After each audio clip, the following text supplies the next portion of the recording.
Sejam muito bem-vindos ao segundo vídeo da série Analisando Autos de Infração. Nessa sequência de vídeos, a gente analisa as 5 etapas necessárias para que você consiga analisar propriamente o auto de infração e dar um retorno adequado para o seu cliente. A segunda etapa, pessoal, para ser sincero, é a etapa que eu analiso a temporalidade do auto de infração, sendo que eu não vou analisar isso agora nesse vídeo por dois motivos muito simples. O primeiro motivo é porque eu acho ele um dos mais complicados de se ensinar em um vídeo curto. E o segundo motivo, pessoal, é porque ele é um dos critérios mais rentáveis para o seu cliente. É um dos critérios que mais funciona na redução de autos de infração. E eu quero deixar ele para o final para que você se inscreva nesse canal e acompanhe até o último vídeo da nossa série. Sobre o vídeo de hoje, a gente vai falar sobre critério quantitativo, base de cálculo e alíquota. Toda cobrança tributária ela precisa de dois elementos: base de cálculo e alíquota.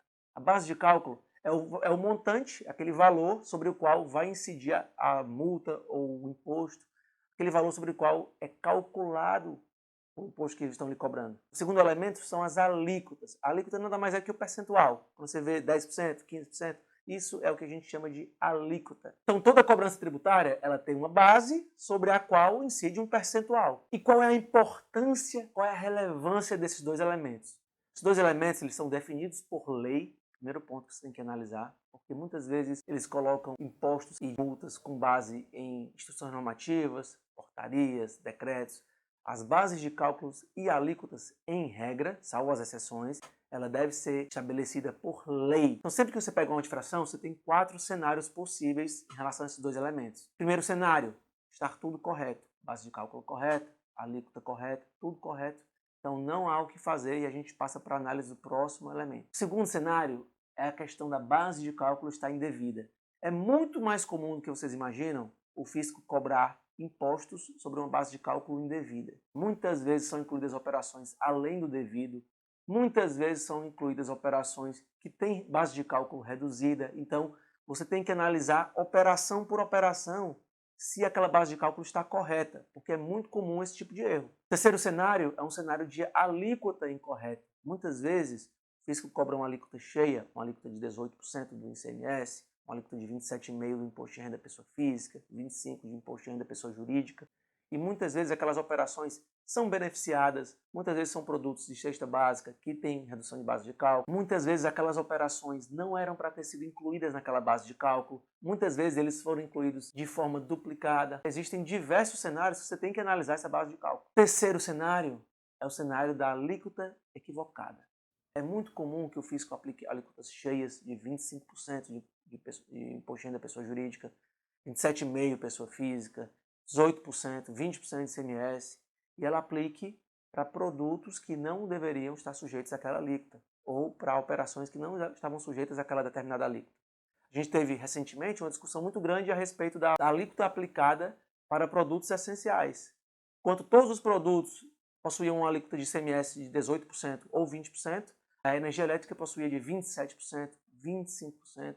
Muitos estados chegavam até perto de 30%. Então a gente tem um cenário em que a alíquota daquele produto não era para ser 27%, porque é um produto essencial. Ele deveria ter sido aplicado uma alíquota de 18% ou de 20%, dependendo do seu estado. Então os contribuintes levaram essa discussão até o Supremo Tribunal Federal e venceram. Então, por exemplo, nesse caso da energia, nesse caso das telecomunicações, as alíquotas elas foram reduzidas para um patamar de 18% a 20%, quando antes era 25% a 27%. Então a gente tem uma redução aí de praticamente 10% nas alíquotas.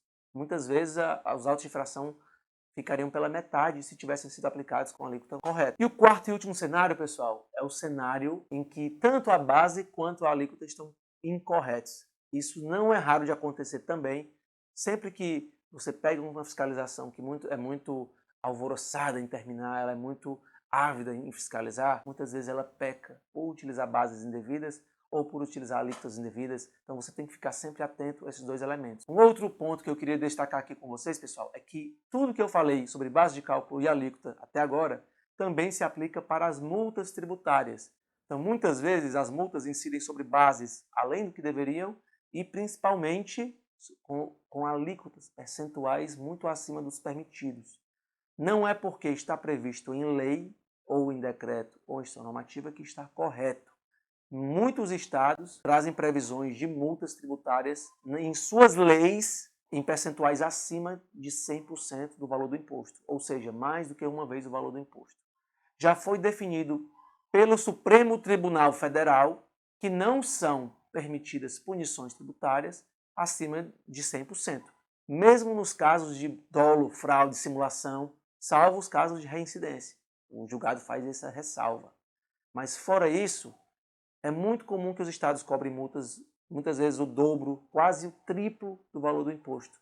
Então sempre fique atento a isso e, se necessário, leve para a via judicial, porque essa discussão ela é forte para os contribuintes, ela tem grandes chances de êxito e vale a pena trazer esse direito para o seu cliente. Mas é isso, pessoal, por hora é o que eu queria conversar com vocês hoje. A gente vai trazer mais elementos nos próximos vídeos. Eu quero trazer esses vídeos com mais frequência, eu sei que eu venho falhando nisso, mas é porque, de fato, a gente está com uma vida bastante atribulada, bastante correria. Então, sempre que eu puder, eu vou tentar trazer mais vídeos para vocês. Sugiro que, de fato, vocês se inscrevam para receber a notificação. Ativa o sininho para você receber de fato, porque só se inscrever não é suficiente para o YouTube. Então, se inscreve, ativa o sininho e fica ligado nos próximos vídeos. Valeu!